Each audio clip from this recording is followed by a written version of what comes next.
Hey guys, Sterling here, coming at you with another action-packed video. With the recent debut of Trigun Stampede, an adaptation of the hit 90s anime Trigun, I wanted to take the time to go ahead and answer some questions about Vash. Like, how strong is he? What exactly is he? And how does he fare against some of our favorite anime characters like Naruto, Yusuke Urameshi, and even Goku?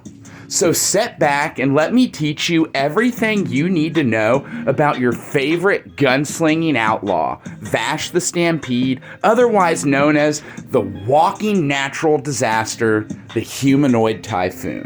Let's get at it, guys. When it comes to anime versus battles, you never hear Vash's name mentioned.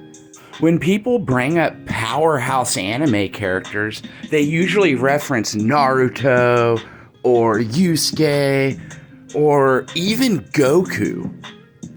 You'd probably be surprised to find out that Vash just isn't stronger than a lot of those characters. He's one of the strongest characters in anime. First, I want to go over what makes Vash such a powerhouse. His speed, durability, and destructive capability is right up there with all the other powerhouses in anime. For the sake of everyone's sanity, we're going to mostly be using the 90s version of Vash with some manga stuff thrown in, because the newer Vash in Stampede just hasn't had enough time to be fleshed out because there's only a handful of episodes. First of all, let's get this out of the way. Vash isn't even human. Vash is a humanoid-like plant being. And what I mean by that is he looks like a human in his mid-20s and has the features of a human, seemingly looks like a normal human, but Vash's cellular structure is vastly different than a human's. So this is what gives him that extreme durability, that extreme speed, and that extreme destructive capability that I mentioned earlier. We're going to get into Vash's origins in a different video, but that's all you need to know for this one, is that Vash is just a humanoid-like plant being. When it comes to speed, a lot of people downplay Vash's speed because the primary weapon of choice in Trigun just so happens to be a gun. But some characters also use laser blasters as well, and Vash can be seen casually dodging bullets and casually dodging these lasers. The dude is for real never hit by anything unless he chooses to be, because he's wanting to save someone and he's throwing his body in the way. Anyways, just in speed alone, that gives Vash the Stampede, his reaction speeds are relative to the speed of light, guys. The thing about Vash, though, is he isn't just fast. He's actually a master tactician. Vash the Stampede is a genius. The man has been alive for over 100 years, 135 to be exact in the anime, and 150 in the manga. The reason why this is relative is because that makes Vash older than a lot of other anime characters. This gives him an immense wisdom that a lot of them don't have. Not to mention, Vash's precog is up there with some of the best in anime. He can sense someone's malice and intent towards him, and he's even able to use telepathy. So that puts Vash the Stampede's precog up there, if not better, than Naruto's Sage Mode. Vash can slow things down in his mind to the point where it's like things are moving in slow motion. So he can interpret people moving extremely fast like they're just moving at a normal speed. Almost as if Vash possessed two Sharingan.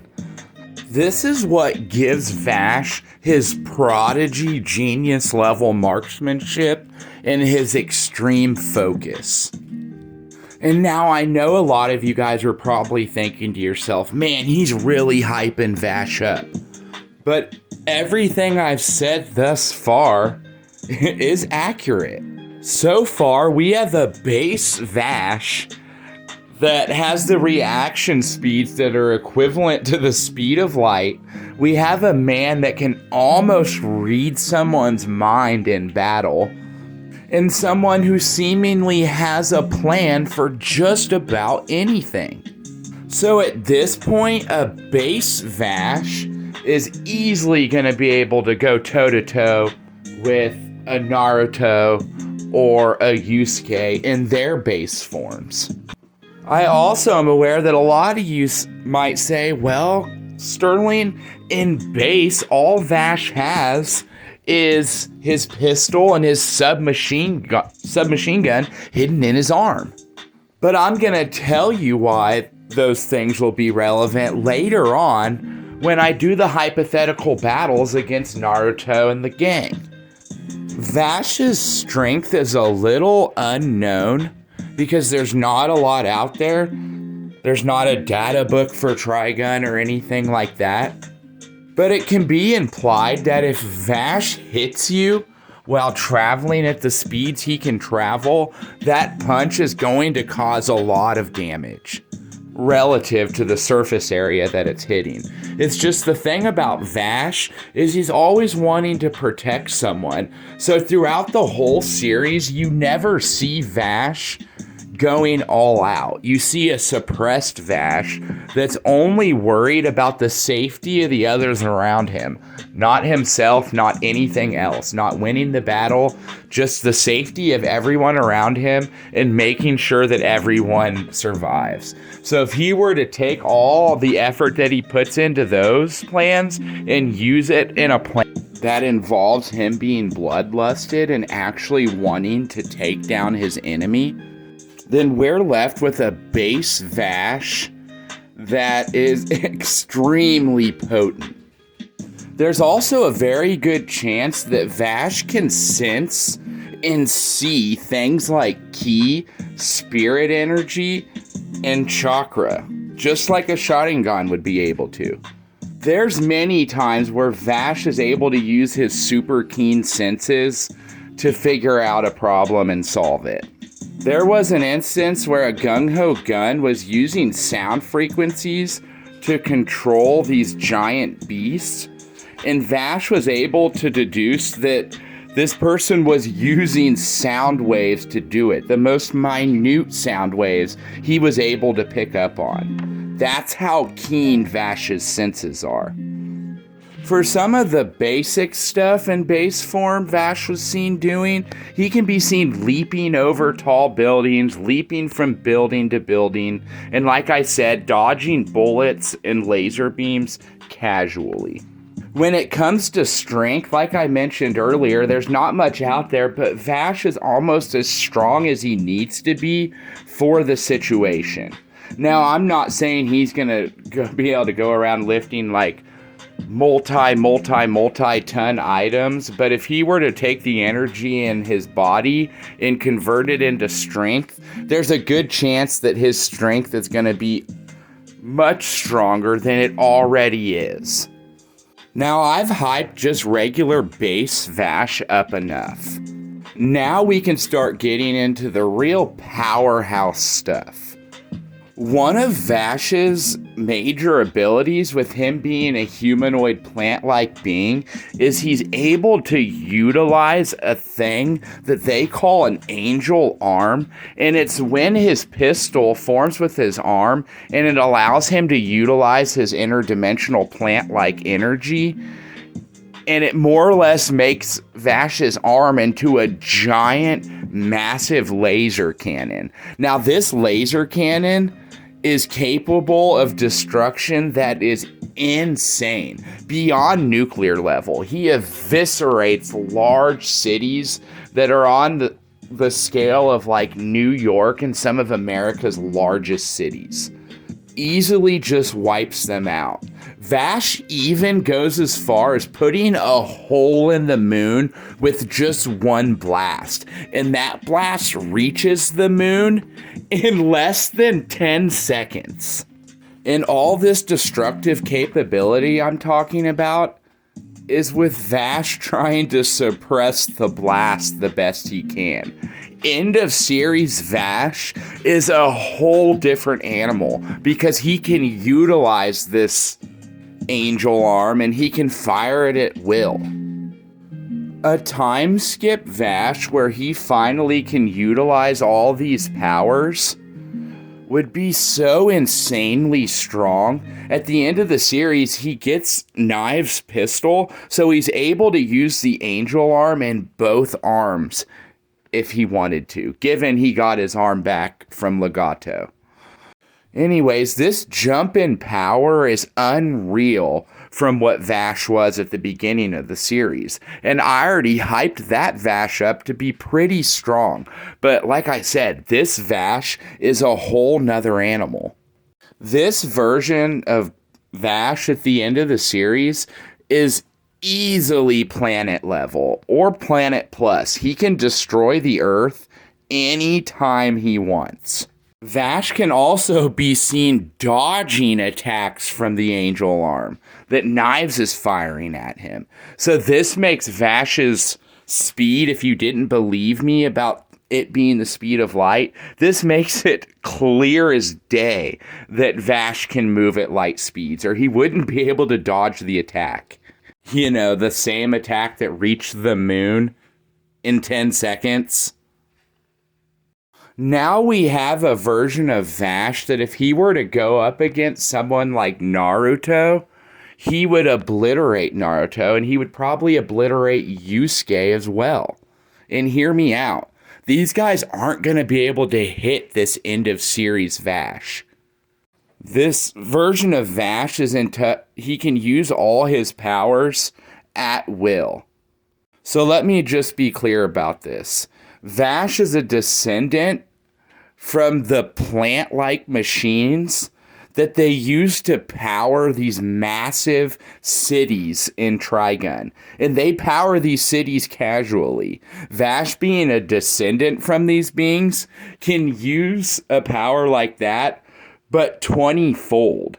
So if these plant beings can casually power a city the size of New York, casually, and Vash is stronger than that, that means Vash is just casually large city level, no problem. That's not even counting the angel arm ability if he wanted to whip that out. Now, a lot of Yusuke fans are going to be like, Sterling, Yusuke's spirit gun, it's taking Vash out. And my answer to you is going to be if it can even hit Vash. And even if it does, Vash at the end of the series has regeneration abilities that would blow your mind. So if he were to lose a limb, then he could just use some of his life force to regrow said limb. The only reason he doesn't do it in the series is because he wants to embrace being as human as possible, and he doesn't want to take away from his life force. I could definitely see someone throwing the argument out if Vash were to fight Naruto, that Naruto could just use his shadow clones to overwhelm Vash. But get this, guys. Vash, just in base form, could probably take out those shadow clones with just his pistols. Naruto's shadow clones aren't that durable and can be seen just taken out by kunai.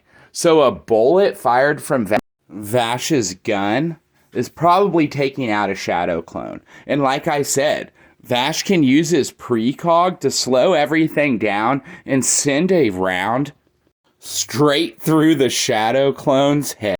Now, if Naruto uses his six-path sage mode and Yusuke utilizes his Mazaku Raizen possessed form, then yeah, these guys are going to put up a better fight against Vash. But Vash is still moving just as fast as Yusuke and Naruto. And like I said, his precog is better than both of theirs. And honestly, fired at a high enough speed by Vash, are we even sure that the bullets aren't taking out Naruto or Yusuke, who are virtually just humans, just amped by either chakra or spirit energy? That's kind of headcanoning, but definitely an argument that you could make. There's also a really good chance that a time skip Vash could utilize his interdimensional capabilities to possibly travel, as in teleportation, from spot to spot, or at least from plant to plant. Similar to the way the flying Raijin works in Naruto. Now, the elephant in the room is I know that I said that he may be able to fight on par with Goku, and I meant what I said. Just not the higher versions of Goku. But someone like Saiyan Saga Goku would be a good fight for Vash, believe it or not. Vash has destructive capability on par with Goku's. They could both destroy a planet at that time.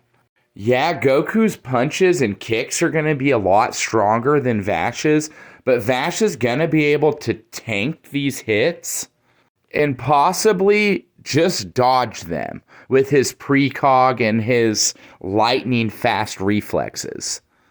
We've actually seen Goku taken off guard by a bullet. Crappy Dragon Ball Super writing. Anyways, I digress. Back to Vash. Vash versus a Saiyan Saga Goku would be a great fight because Vash could utilize the angel arm and possibly just take Goku out while Goku's trying to deal damage to Vash, but coming up short. And that's pretty much how it's going to be when he's fighting the other anime characters. Is he's just that much smarter than a lot of them with his strategies, and he can move just as fast as they can, if not faster. Not to mention his precog that's almost better, if not better, than Naruto's Sage Mode and his 6-path Sage Mode when it comes to sensing. Now, don't get me wrong, Naruto, Yusuke, and Goku in their powerhouse forms are definitely going to take down beginning of series Vash. But a Vash that's able to utilize all his abilities is going to be a great match for any three of them in a transformed state, other than Goku. Vash is just one of those characters who's extremely underrated. I know it's hard for a lot of people to wrap their mind around it, but Vash could almost even be considered fourth dimensional at times. That feat alone is better than a lot of feats in Naruto and early Dragon Ball Z. Vash the Stampede is a complete animal, and there's a reason why he was given the name the Humanoid Typhoon or the Walking Natural Disaster. This guy just accidentally laid waste to massive, massive cities while trying to suppress himself. Vash the Stampede is more or less a god among men. And far, far stronger than you ever thought. So the next time you hear someone arguing how strong an anime character is, and they don't bring up Vash at least once, send them to this video because he's just as strong, just as smart, and just as fast as almost any anime character out there, and he deserves every bit of respect. That'll pretty much do it for our scaling of Vash the Stampede. Guys, if you like this video, be on the lookout for a Vash the Stampede origins video and character analysis on Vash himself. If you guys like this video, go ahead and slam the like button, comment below what you liked about this video. Do you agree with me? Do you think Vash is this strong? Go ahead and argue your point in the comments. I love talking anime with you guys. And Vash is honestly one of the better written characters in anime. And honestly, if you haven't given the new Trigun Stampede a chance, I suggest you do. I don't know about you guys, but when Bleach ended and now we have to wait until summertime to watch the second core, I went ahead and rewatched the 90s version of Trigun, the English dub, and it was a lot of fun, guys. Johnny Young Bosch, the English voice actor for Ichigo, does the voice for Vash, and he hits it out of the park. So if you're looking for something to fill the gap, Trigun's a great choice. And like I said, if you haven't seen the new adaptation, Trigun Stampede, I suggest you at least give it a try because it's a lot of fun and definitely a new spin on an old character that we all love. But guys, until the next one, this is Sterling signing out. Have a good one, guys.